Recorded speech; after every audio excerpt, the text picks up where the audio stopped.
Hello and welcome to this session.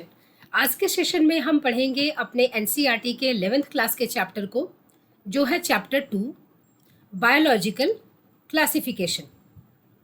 अब इस particular chapter के हम आज जो टॉपिक डिस्कस करेंगे वो रहने वाला है किंगडम प्रोटिस्टा, यानी कि इसे हम डिस्कस करेंगे किंगडम प्रोटिस्टा को, किंगडम प्रोटिस्टा। क्योंकि बायोलॉजिकल क्लासिफिकेशन जब आपने देखा होगा तो बायोलॉजिकल क्लासिफिकेशन में आपके 5 किंगडम की क्लासिफिकेशन की डिस्कशन है। Kingdom Modhera, kingdom protista, kingdom fungi, Plantae and animalia. यही वो जो 5 किंगडम क्लासिफिकेशन है जो आर.एच. विटेकर का हम पढ़ते हैं। 5 kingdom classification: मोनरा, protista, fungi, Plantae and animalia. आज का जो हमारा डिस्कशन होने वाला है वो है किंगडम प्रोटिस्टा को लेकर। ठीक है, तो प्रोटिस्टा के जो जनरल फीचर्स है, मोनरा में आपने देखा होगा, मोनरा में जितने भी प्रोकैरियोट्स हैं वो सारे आते हैं, है ना, और सबके सब यूनिसेलुलर हैं। किंगडम प्रोटिस्टा की बात करें तो ये all single celled eukaryotic organisms are placed under Protista, यानी कि प्रोटिस्टा किंगडम जो है, किंगडम प्रोटिस्टा, किंगडम प्रोटिस्टा। अब इसकी सबसे पहली एक फीचर क्या है कि इसके जितने भी ऑर्गेनिज्म होंगे वो कैसे होंगे, वो होंगे यूनिसेलुलर,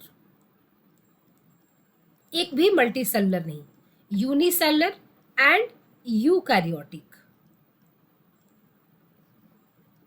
क्योंकि यूनिसेलुलर प्रोकैरियोटिक थे किंगडम मोनरा के, तो यूनिसेलुलर यूकैरियोटिक होना किंगडम प्रोटिस्टा की पहचान है। अच्छा, अब इसके अलावा जो सबसे मोस्ट इम्पॉर्टेंट आपको पॉइंट जानना है, जब आपने किंगडम क्लासिफिकेशन पढ़ा तब आपने ये देखा कि बहुत सारे साइंटिस्ट का अप्रोच था इस पूरे जितने भी ऑर्गेनिजम्स हैं उनको किंगडम के रूप में डिवाइड करने का। जैसे हमने पढ़ा, एरिस्टोटल का बेटर होगा इस बुक में आ जाए और यहाँ देखें, इसमें इनिशियली ही डिस्कस किया गया है कि वो एरिस्टोटल थे जिन्होंने पहला अर्लीस्ट अटेम्प्ट किया पूरे ऑर्गेनिज्म को एक साइंटिफिक बेसिस फॉर क्लासिफिकेशन करने की। तो उन्होंने एक्चुअली बहुत मॉर्फोलॉजिकल कैरेक्टरिस्टिक को ही कंसिडर किया और उन्होंने बोला कि जितने ऑर्गेनिजम्स हैं वो सिर्फ 2 पार्ट्स में डिवाइडेड हैं, प्लांट्स एंड एनिमल्स। प्लांट्स को उन्होंने बोला कि जो बहुत छोटे हैं वो हर्ब्स, थोड़े से बड़े shrubs and trees, morphological feature. And he also divided animals into 2 groups, animal को भी 2 ग्रुप में डिवाइड किया, एक जिनके पास रेड ब्लड सेल है और दूसरा जिनके पास नहीं है। तो उन्होंने एनिमल को 2 पार्ट में, with red blood cell and without red blood cell, and plant को उन्होंने उसके साइज के बेसिस पे herb, shrubs and trees divide किया।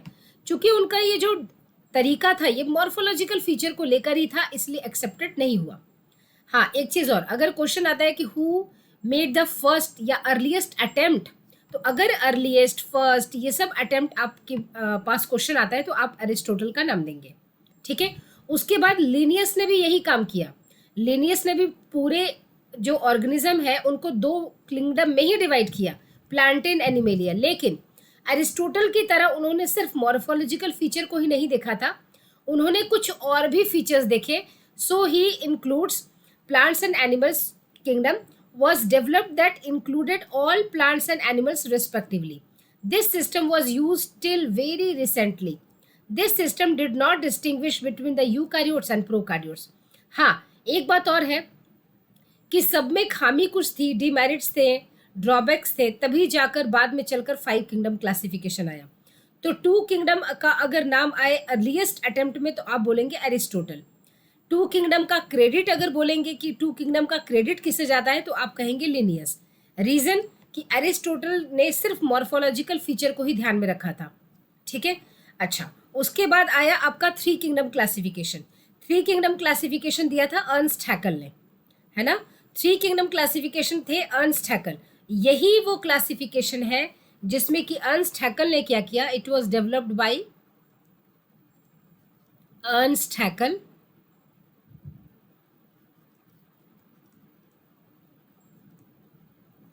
in 3 kingdom classification.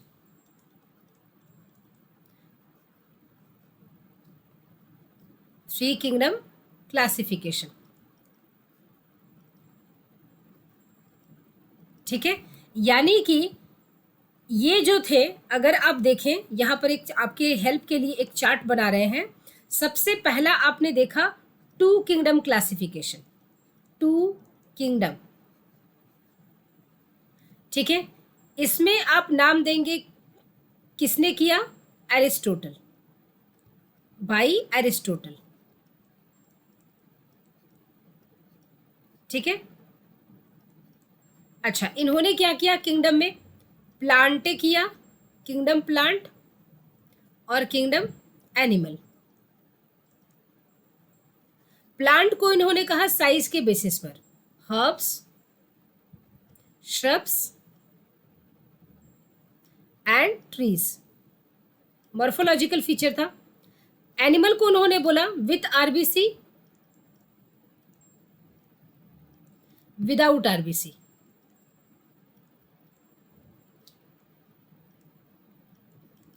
ठीक है। एनेमा एनेमा का वर्ड यूज किया था। नेक्स्ट आता है, ये अर्लीस्ट अटेम्प्ट था, it was earliest attempt, Aristotle का था अर्लीस्ट अटेम्प्ट।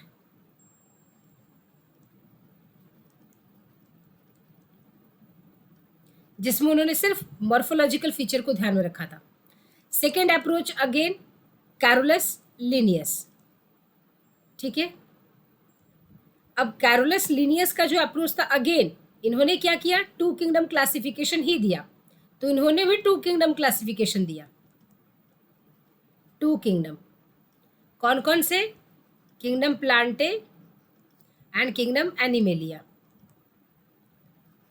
आप ये याद रखेंगे क्योंकि ये नाम ऐसे ही डायरेक्टली पूछ देते हैं। टू किंगडम के बाद आया थ्री किंगडम क्लासिफिकेशन।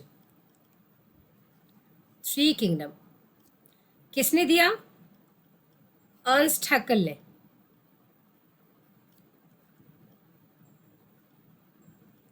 कौन कौन से थे, kingdom Plantae, kingdom animalia and kingdom protista.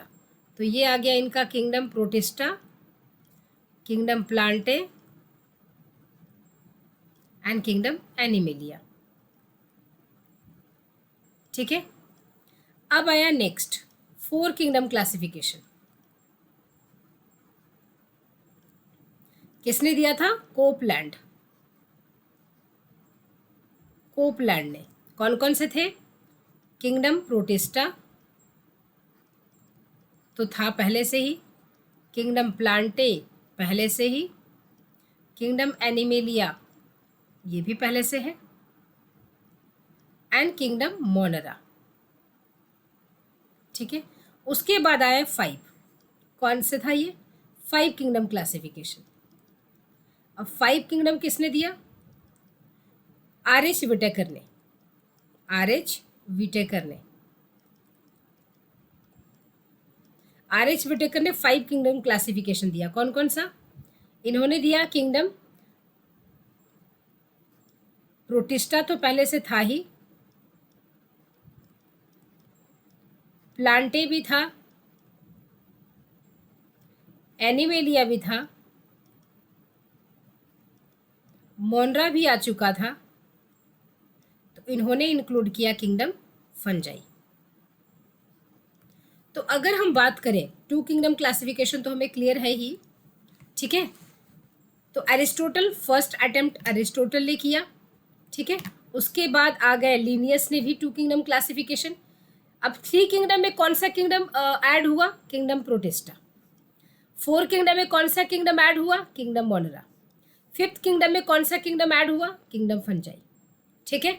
सो यहाँ पर आप जो कर रहे हैं वो किंगडम प्रोटिस्टा, हम इसे आज कर रहे हैं, यानी कि अभी इस वाले सेशन में कर रहे हैं किंगडम प्रोटिस्टा। तो आई थिंक ये पॉइंट आपको क्लियर हो गया होगा, ठीक है। नाउ सी, अब यहाँ पर अगर आप देखें किंगडम प्रोटिस्टा की ये जनरल फीचर्स थे। अर्नस्ट हैक्कल साहब ने इसे थ्री किंगडम क्लासिफिकेशन में प्लेस किया। अच्छा, अब इसके कुछ जनरल फीचर्स हैं, इसके कुछ बेसिक या कह लें या जनरल फीचर्स कह लें, वो क्या होते हैं किंगडम प्रोटिस्टा के। नाउ सी, कुछ ऐसे फीचर जो जनरल होते हैं इसमें, चूंकि यूकैरियोटिक है तो ऑल यूकैरियोटिक फीचर तो होंगे ही, ऑल वेल डिफाइंड न्यूक्लियस होगा, मेम्ब्रेन बाउंड ऑर्गेनेलीज होंगे, एंडोप्लाज्मिक रेटिकुलम, गोल्जी बॉडी सब होगा, तो ये लिखने की जरूरत नहीं क्योंकि यूकैरियोटिक है और आपको cell the unit of life video में मैंने पूरा डिस्कशन किया था, ठीक है। नाउ नेक्स्ट इसमें फीचर यानी कि वेल डिफाइंड न्यूक्लियस, जो भी यूकैरियोटिक के फीचर है, all the features of eukaryotic, all the basic features of, जो भी यूकैरियोट का फीचर होना चाहिए वो सब है। और यूकैरियोटिक के फीचर क्या है, आपके पास वीडियो अवेलेबल है, cell the unit of life करके वो चैप्टर है, all the features of eukaryote, ये हुआ। उसके बाद इसमें क्या होगा, इसमें माइटोसिस भी होंगे, अगर हम सेल डिवीजन की बात करें माइटोसिस भी होगा, मियोसिस भी होंगे। उसके बाद अगर हम बात करें कि जो जाइगोट है वो फॉर्म होगा bye fusion of gametes, so fusion of gametes होंगे, फ्यूजन ऑफ गैमेट्स होंगे किसके लिए, जाइगोट फॉर्मेशन के लिए, फॉर जाइगोट फॉर्मेशन। अच्छा, यहां पर आप फ्लैजला भी देखेंगे, सीलिया भी देखेंगे, सीलिया, ठीक है। और यहां पर आप सीडोपोडिया भी देखेंगे जैसे अमीबा, और यहां पर ये ऐसे भी ऑर्गेनिजम्स देखेंगे जो नॉन मोटाइल है, विच आर नॉन मोटाइल। ये सारे फीचर्स आपको देखने को यहाँ मिलने वाले हैं, ठीक है। नाउ अब हम बात करते हैं एक बहुत इंपॉर्टेंट स्ट्रक्चर की। वो इंपॉर्टेंट क्या है, देखिए एक्चुअली होता क्या है कि जब आपने किंगडम मोनेरा पढ़ा था तब आपको ये बताया गया था कि किंगडम मोनेरा है तो उसका एग्जाम्पल क्या हमने लिया यहाँ पर, बैक्टीरिया। बैक्टीरिया में अगर आप फ्लैजला की बात करें, बैक्टीरिया में अगर आप फ्लैजला की बात करें तो ये क्या है, एक बैक्टीरिया है, यानी कि हम किसे लिया है, हमने एक मोनेरा की एक एग्जाम्पल को लिया है। तो यहाँ पर अगर आप देखें कि फ्लैजला अगर इसके पास है, फ्लैजला, तो यहाँ जहाँ से वो अटैच है उसको आपने बोला था बेसल बॉडी, बेसल बॉडी। उसके बाद आपने बोला था इस मोटे वाले पोर्शन को कि ये है हुक, ये है हुक, और उसके बाद इसकी पूरी इस इंटायर लेंथ को आपने बोला था कि ये है फ्लैजला, फिलामेंट, यानी कि ये क्या है, फिलामेंट, फिलामेंट। अब यहाँ पर अगर हम इसकी बात करें फिलामेंट की, तो ये किससे बना हुआ है, यानी कि ये जो फिलामेंट है ये किससे बना हुआ है, फ्लैजलिन नाम के प्रोटीन से, ठीक है, फ्लैजलिन नाम के प्रोटीन से बना है, फ्लैजलिन प्रोटीन से बना है, ठीक है। अच्छा, अब हम बात कर रहे हैं, ये था आपका प्रोकैरियोटिक, ये कौन सा सेल है, प्रोकैरियोटिक सेल है। तो प्रोकैरियोटिक सेल में जो फ्लैजला है ये फ्लैजलिन प्रोटीन से बना हुआ है, इंपॉर्टेंट है, ठीक है।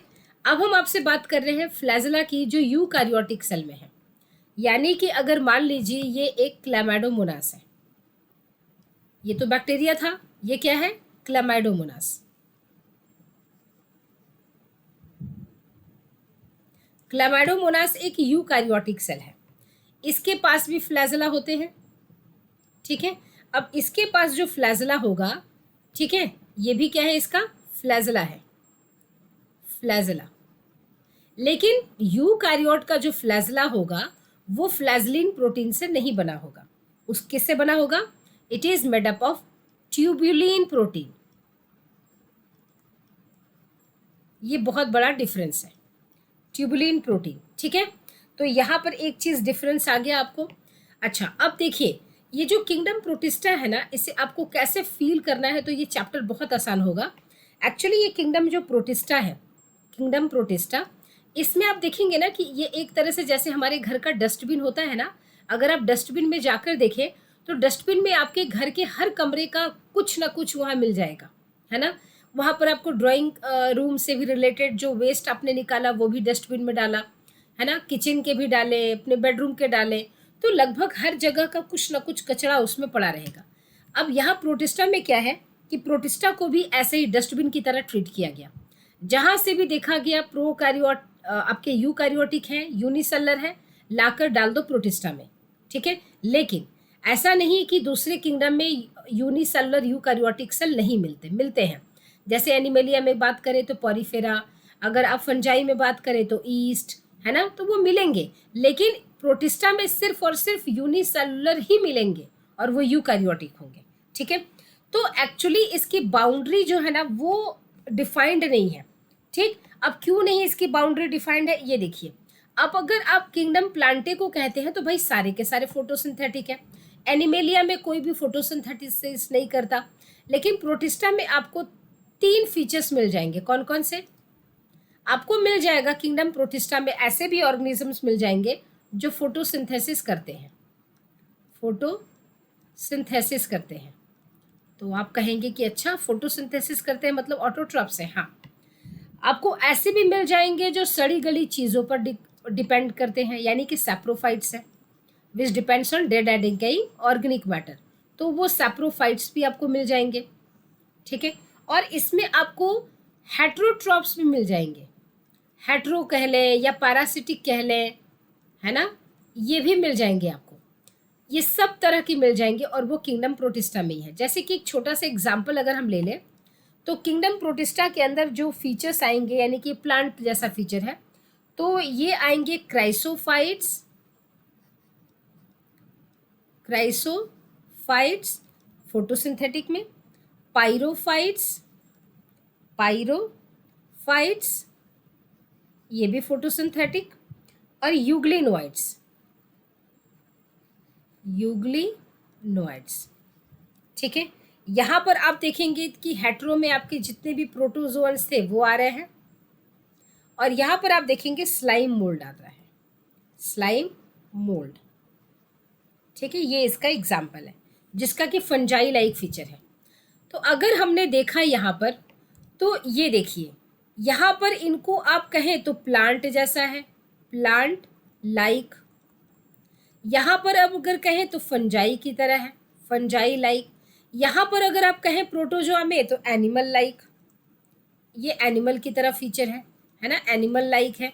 तो हम नहीं देख पा रहे हैं कि यह प्लांट की जैसा भी फीचर है, फंजाई की तरह भी फीचर्स है, एनिमल की तरह भी फीचर्स है। यही रीज़न है कि हम कहते हैं कि boundaries of protista are not defined. ठीक है, because many members share similarities with other kingdom. बात समझ में आ गई? यही कारण है कि हम इसमें कहते हैं कि इसकी बाउंड्रीज डिफाइंड नहीं है। अच्छा, अब एक और चीज़ आपको बताते हैं, उससे आपको समझना और ज़्यादा आसान हो जाएगा। जब भी आप इसको याद करें या सेल्फ स्टडी करें किंगडम प्रोटिस्टा को, तो आप ये बात याद रखिए। देखिए, ये फर्दर क्लासिफाइड है किस बेसिस पर? तो यहाँ है क्राइसोफाइट्स, क्राइसोफाइट्स। ठीक है, अभी आपको बताती हूँ, बस 1 मिनट का वक्त दे। क्राइसोफाइट, उसके बाद आपको मिलेंगे पाइरोफाइट्स, पाइरोफाइट्स जैसे कि अभी आपने लिखा था। ठीक है, फिर आपको कौन से मिलेंगे? फिर आपको मिलेंगे यूग्लिनोइड्स, यूग्लिनोइड्स। अच्छा, उसके बाद आपको कौन मिलेंगे? सैप्रोफाइट्स,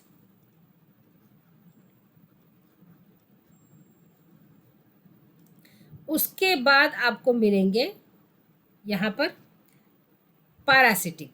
ठीक है, या हेट्रोट्रॉपिक जिसे बोले। ठीक, अब ये देखिए यहाँ पर अगर बोला जाए कि क्राइसोफाइट है ना, ये फोटोसिंथेटिक है, ये भी फोटोसिंथेटिक है। ठीक है, सैप्रोफाइट, सैप्रोफाइट है, यानी कि एक तरह से आप कह लें कि वो तो डेड एंड डिकेइंग पर डिपेंड करता है। पैरासिटिक भी अपना फूड खुद भी नहीं बनाता, तो एक तरह से इनको आप हेट्रो की कैटेगरी में ला रहे हैं, है ना। अब ये बचा बीच का यूगली। अब यूग्लिनोइड को हमने सेपरेट क्यों कर दिया, बीच में क्यों रखा? क्योंकि आप इसमें देखेंगे कि इसमें फोटोसिंथेटिक जैसे भी फीचर्स हैं, यानी कि फोटोसिंथेसिस भी कर रहा है और ये हेट्रोट्रॉपिक मोड ऑफ न्यूट्रिशन भी कर रहा है ना। अब ये एक्चुअली करता क्या है कि जब सनलाइट होती है, सनलाइट होती है तो ये फोटोसिंथेसिस करता है, ऑटोट्रॉप्स की तरह बिहेव करता है। लेकिन जब सनलाइट नहीं होती, जब होती है तो फोटोसिंथेसिस करेगा। ठीक है, और जब नहीं होगी तो ये हेट्रो की तरह बिहेव करेगा, ये दूसरे ऑर्गेनिज्म को इनगल्फ करेगा। तो आई थिंक अब आपको ये बात समझ में आ गई होगी। इसीलिए यूग्लिनोइड इसका एक बेस्ट एग्जांपल है, यूग्लिना। और यही रीजन है कि यूग्लिना को हम बोलते हैं connecting link between connecting link between plant and animal.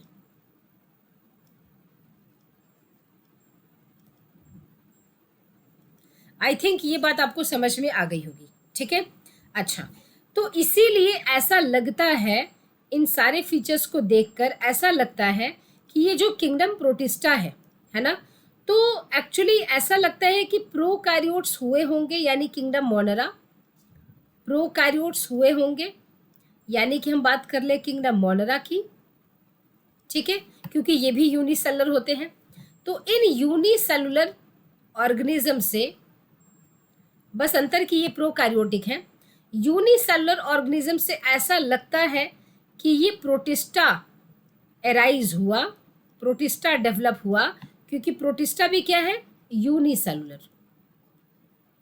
लेकिन ये क्या है, यूकैरियोटिक, यूकैरियोटिक इससे बना, और बाद में चल के वो किंगडम प्रोटिस्टा ही है जिसने किंगडम फंजाई भी बना दिया, किंगडम प्लांटे भी बना दिया, एंड किंगडम एनिमेलिया भी इसने बना दिया। एनिमेलिया, इसका मतलब ये जो protista, it is connecting link between prokaryotes and other 3 kingdom, है ना, तो इसीलिए ऐसा हम ये बात कहते हैं। अब हम एक एक करके सारे पॉइंट्स को डिस्कस करेंगे, यानी chrysophytes, spirophytes, euglenoids, saprophytes and parasitic. अगर हम ये क्राइसोफाइट्स ये पांचों हम डिस्कस कर ले, इसका मतलब हमने किंगडम प्रोटिस्टा को बहुत अच्छे से कर लिया।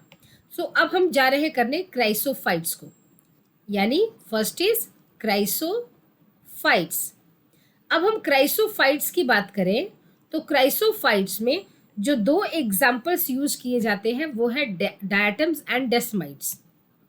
देखिए, कभी भी आप पढ़ने बैठिए तो प्लीज़ नोटबुक एंड पेन लेकर बैठें। अगर चुपचाप से सिर्फ आप लेक्चर सुनेंगे तो आपको बीच बीच में नींद भी आ सकती है ना, या आप स्क्रॉल करते जाएंगे, तो आप ऐसे अच्छे से पढ़ाई नहीं कर सकते। आप एक प्रॉपर जगह पर अच्छे से बैठिए, अपने नोटबुक लीजिए, बुक लीजिए, पेन पेंसिल लेकर, और तब पढ़ाई स्टार्ट करें, ठीक है। नाउ डाई एटम्स एंड डेस्माइट्स, ये 2 इसके एग्जाम्पल्स हैं। सो डायटम्स एंड डेस्माइट्स, जो डेस्माइट्स होते हैं, ये आपके इसके एग्जाम्पल है। इस बुक में आपको डायटम के बारे में पूरी डिस्कशन होगी, डेस्माइट्स की ज़्यादा डिटेल हमारे पास नहीं है, ठीक है। तो हम डेस्माइट्स को बस एग्जाम्पल के तौर पे पढ़ते हैं, डायटम्स का हमारे पास डिटेल इन्फॉर्मेशन है। अब हम बात करते हैं रहते कहाँ हैं, कहाँ मिलेंगे आपको, यानी कि इनकी हैबिटेट क्या है। हैबिटेट मतलब ये रहते कहाँ हैं, कहाँ मिलेंगे। अगर मैं देखना चाहूँ डायटम्स को या क्राइसोफाइट्स को, तो मुझे कहाँ मिलेंगे, तो ये मराइन वाटर में मिलते हैं या फ्रेश, तो बात है कि ये फ्रेश वाटर में भी मिलेंगे, फ्रेश वाटर में भी मिलेंगे एंड मैराइन में भी मिलेंगे, दोनों जगह ये आपको ये मिल सकते हैं, ठीक है। दूसरी बात करती है कि इनको हम जो डायटम्स हैं, डेस्माइट्स हैं, इनका आपको नाम पता है, बहुत प्यारा नाम है इनका, इनका नाम है गोल्डन एल्गा, बहुत प्यारा नाम है गोल्डन एल्गा, सुनहरे एल्गा। गोल्डन एल्गा नाम के पीछे इनकी सेल वॉल की का वजह है। एक्चुअली क्या होता है कि जब अगर आप देखें तो चूंकि ये यूकैरियोटिक सेल है ना, तो ये अगर आप देखें कि ये एक जो स्ट्रक्चर है इनका, तो ये एक सेल वॉल इनका, ठीक है, और ये यूकैरियोटिक सेल है तो न्यूक्लियस वगैरह जो भी इनके ऑर्गेनेलीज हैं, और ये रहा इनका आउटर, इनको हम बोलते हैं थीका, ठीक है, ये है इनके आउटर थीका। तो ये जो सेल वॉल है, ये क्या है, सेल वॉल है। इस सेल वॉल में इनके पास सेलुलोज के साथ सिलिका भी होता है, इनके पास सिलिका भी होता है along with cellulose। अब इस सिलिका की वजह से क्या करते हैं, सिलिका की वजह से जब भी इनके ऊपर धूप पड़ती है तो ये झलमला कर चमकते हैं, जैसे कि सुनहरे रंग के कुछ चीज़ हो, है ना। पानी में है, जनरली एल्गा पानी में मिलते हैं, तो हम इनको ये नाम दे देते हैं कि ऐसा लग रहा है जैसे सुनहरे एल्गा हो, ठीक है। और ये सिलिका की वजह से, क्योंकि जब भी धूप पड़ेगी सिलिका पर तो ये बहुत चमकते हैं, आप ये बात जानते होंगे। यही वजह है कि इनको गोल्डन एल्गा बोलते हैं, और इनके इन चमकने वाली वजह की वजह से इनको हम ज्वेलरी भी बोलते हैं, ज्वेल्स ऑफ प्लांट किंगडम, ठीक है ना। अब यहाँ पर क्योंकि फोटोसिंथेटिक करते हैं इसलिए इनका ये जो स्ट्रक्चर है, इस स्ट्रक्चर को हम बोलते हैं soap box structure, soap box like structure. ठीक है, साबुनदानी होती है ना, साबुदानी जिसमें हम साबुन रखते हैं, तो ये रहा मान लो कि आपका सोप, तो ये एक नीचे रखने वाला एक होता है जिसमें हम साबुन अपना रख देते हैं और उसके ऊपर इसका एक ढक्कन होता है जिससे हम इसको ऐसे चुपचाप उसके ऊपर रख देते हैं, है ना। ना इसी तरह इसका भी स्ट्रक्चर है, ये सोप बॉक्स स्ट्रक्चर अगर आ जाए, सोप बॉक्स लाइक स्ट्रक्चर, तो वो आप कहेंगे कि ये डायटम्स के बारे में आप बात कर रहे हो। सोप बॉक्स स्ट्रक्चर होता है इसका, ठीक है, इसके शेल का, इसका ये जो शेल है ना, ये सोप बॉक्स लाइक स्ट्रक्चर है। नाउ अगर हम बात करें इसके सिलिका की, तो सेल वॉल में आपने देखा कि सेल वॉल में इसके क्या है, सिलिका है, और इस सिलिका की वजह से इसका जो सेल वॉल है वो हो जाता है इनडिस्ट्रक्टिबल, जिसको आप डिस्ट्रक्ट ना कर सके। So cell wall becomes indestructible because of the deposition of silica in its cell wall. ठीक है, तो सिलिका को डाइजेस्ट करने के लिए कोई एंजाइम है ही नहीं, इसीलिए ये इनडिस्ट्रक्टिबल है। इस पूरे ब्रह्मांड में कोई भी चीज़ अगर वो इनडिस्ट्रक्टिबल है, इसका मतलब उसको डाइजेस्ट करने वाले कोई एंजाइम अवेलेबल नहीं है। बात समझ में आ गई? ठीक है, अब हम चलते हैं इसके यहाँ पर देखा तो एक्चुअली होता क्या है। अभी आपने कहा कि ये एक्वेटिक है, मेलिफ्रेश या मैराइन में मिलेंगे, तो होता क्या है कि जैसे मान लीजिए कोई एक वाटर बॉडी है ना, और इसमें ये जो प्रोटिस्टा है आपके डायटम्स, अब ये मान लो कि डेथ कर गए, तो डेथ कर गए तो अंदर की प्रोटोप्लाज्मिक कंटेंट इनका खत्म हो जाएगा। ये जो इनकी शेल है वो तो ऐसे ही रहेगा क्योंकि उसमें सिलिका है ना, तो जो सिलिका है इसकी वजह से इनका सेल वॉल तो ऐसे ही रहेगा। ठीक है, और ये जहाँ भी मरेंगे वहाँ पूरे के पूरे इनका जो सेल वॉल है वो डिपोजिट हो जाएगा, क्योंकि वो इसको इनडिस्ट्रक्ट तो किया नहीं जा सकता। ठीक है, डिस्ट्रक्ट तो किया नहीं जा सकता, इट इज़ इनडिस्ट्रक्टिबल। तो उस पानी वाले जगह के बॉटम में ये क्या होते हैं, ये पूरे इस तरह से सेटल हो जाते हैं, नीचे बैठ जाते हैं, और ये किसका है, सेल वॉल ऑफ डायटम्स का है, और इस स्ट्रक्चर को हम कहते हैं diatomaceous earth. So their cell wall is indestructible. Information क्या है कि सेल वॉल इनका क्या है, सेल वॉल इनका क्या है, इनडिस्ट्रक्टिबल, जिसको डिस्ट्रक्ट आप नहीं कर सकते।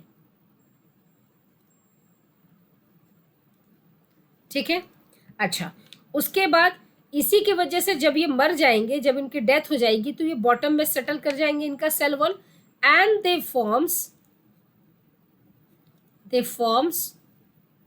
डाईएटोमेशियस अर्थ। इनका ये जो सेल वॉल है ना, एक के ऊपर एक बैठता जाएगा क्योंकि डिस्ट्रक्ट तो होगा नहीं, तो इसको हम बोलते हैं डाईएटोमेशियस अर्थ। अब एक्चुअली इस डायटोमेशियस अर्थ से क्वेश्चंस बहुत आते हैं, तो ये क्या करेगा कि ये diatomaceous earth accumulation at the bottom of the water body accumulate हो जाएगा जब ये डेथ कर जाएंगे तब। ये डायटोमेशियस अर्थ का इम्पोर्टेंस बहुत ज़्यादा है ना, ये बहुत ज़्यादा इसका इम्पोर्टेंस है। ठीक है, ये किस में यूज़ किए जाते हैं, फिल्ट्रेशन में यूज़ किए जाएंगे, use in filtration,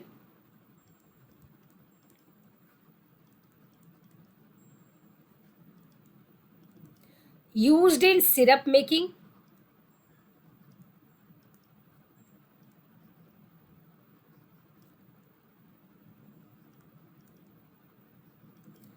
in oil extraction,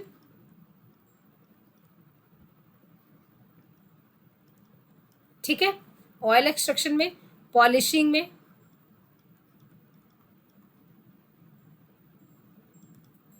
ठीक है।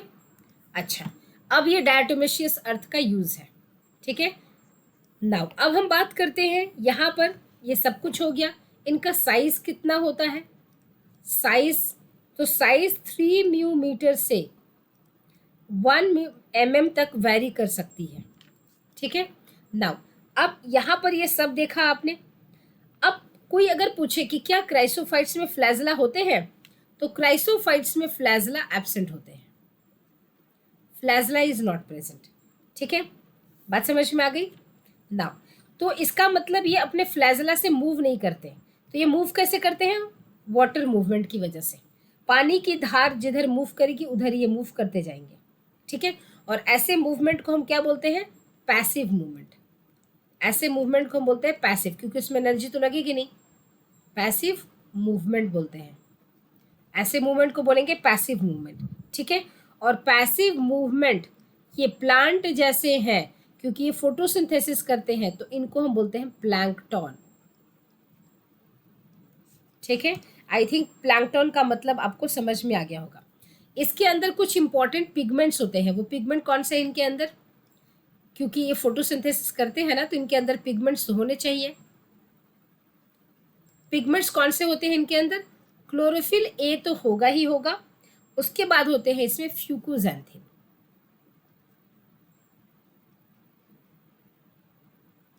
फ्यूकोजैंथिन, ठीक है। ये रही पूरी चीज इनकी। चूंकि क्लोरोफिल पिगमेंट है तो ये फोटोसिंथेसिस करते ही हैं। सारे के सारे क्या है? Photoautotrophs. Photoautotrophs. तो ये रही पूरी किंगडम प्रोटिस्टा से रिलेटेड इंफॉर्मेशन। आइए एनसीईआरटी की बुक देखते हैं। Kingdom Protista. All are single celled eukaryotic but the boundaries of this kingdom are not well defined. ये मैंने आपको बताया था, क्योंकि ये फोटोसिंथेटिक भी हो सकते हैं, है ना, ये पैरासाइट भी हो सकते हैं, ये सैप्रोफाइट भी हो सकते हैं। तो यहाँ पर protistan to one biologist may be a plant to another. In this book we include chrysophytes, dinoflagellates, euglenoids, slime moulds and protozoans. Under protista member of protista are mainly aquatic. जितने भी हैं ज़्यादातर पानी में रहेंगे, या इनको एटलीस्ट मॉइस्चर तो चाहिए ही चाहिए, सूखे वाली जगह पे नहीं रह पाएंगे।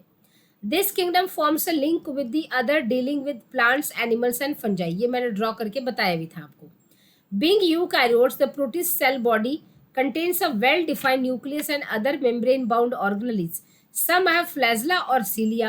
Protista reproduces asexually and sexually by a process involving cell fusion and zygote formation. ठीक है। अच्छा, अब यहाँ पर मैंने जो डिस्कस किया था वो क्राइसोफाइट को डिस्कस किया था। क्राइसोफाइट में क्या है? इनमें दो एग्जाम्पल हैं, डायटम्स एंड डेस्माइट्स। इनको हम बोलते हैं golden alga. They are found in fresh water as well as in बनाइड वाटर। ये हमने लिखा था। दे आर माइक्रोस्कोपिक, हम नेकेड आई से नहीं देख सकते। फ्लोट पैसिवली, क्योंकि एटीपी का कंजम्पशन नहीं करते हैं, क्योंकि ये अगेंस्ट वाटर मूवमेंट के डायरेक्शन से नहीं मूव कर रहे, अलोंग कर रहे हैं, यानी कि जिधर वाटर करंट की मूवमेंट होगी उन्हीं के साथ मूव कर रहे हैं, तो उनको अलग से एनर्जी लगाने की जरूरत नहीं है, ठीक है। So float passively in water currents, और इसीलिए इनको बोलते हैं plankton. Most of them are photosynthetic. In diatom, cell wall forms two thin overlapping shells which fit together as soap box. जैसा कि मैंने आपको सेल का इसका बताया कि इसका जो स्ट्रक्चर उसको बोलते हैं soap box like structure. The walls are embedded with silica. Large amount of cell wall deposits in their habitat. This accumulation over, तो इसीलिए यहाँ पर बोला गया है कि the walls are embedded with silica and thus the wall are indestructible. अब अगर ये छोड़ दिया जाए, ये डेथ कर जाते हैं, छोड़ दिया जाए in their habitat, these accumulation over billions of years is referred to as diatomaceous earth. Being gritty, क्योंकि थोड़ा दरदरा होगा वो, so being gritty this soil is used, यानी वो डायटोमेशियस अर्थ है, is used in polishing, filtration of oil, syrup. Diatoms are the chief producers in the oceans. Very very important. Who is the chief producer in ocean? तो answer है diatoms, ठीक है। तो यहाँ पर हमने क्राइसोफाइट से रिलेटेड सारी इंफॉर्मेशन डन कर ली है। जो हमारी नेक्स्ट वीडियो आएगी वो आएगी पायरोफाइट्स से। उसके बाद यानी कि हम पायरोफाइट्स डिस्कस करेंगे यहाँ। उसके बाद हम डिस्कस करेंगे आपके सारे अदर, यानी कि euglenoid, slime moulds, protozoans etcetera. So आज का हमारा वीडियो रहा प्रोटिस्टास में आपका क्राइसोफाइट को लेकर। होप सो आपको चीज़ें समझ में आ रही हैं। अगर आपके कोई भी क्वेरी हो आप प्लीज़ कमेंट सेक्शन का यूज़ करें, हमें बहुत खुशी होगी आपके क्वेश्चन का जवाब देते हुए। मिलते हैं अपने नेक्स्ट वीडियो में, तब तक take care and bye bye. हाँ, अगर आपने मेरे चैनल को सब्सक्राइब नहीं किया है तो प्लीज़ इसे सब्सक्राइब कर लें और लाइक ज़रूर करें अगर आपको वीडियो पसंद आती है तो, और नहीं पसंद आती तो आप लाइक ना करें। मिलते हैं अपने नेक्स्ट वीडियो में, तब तक take care and bye bye.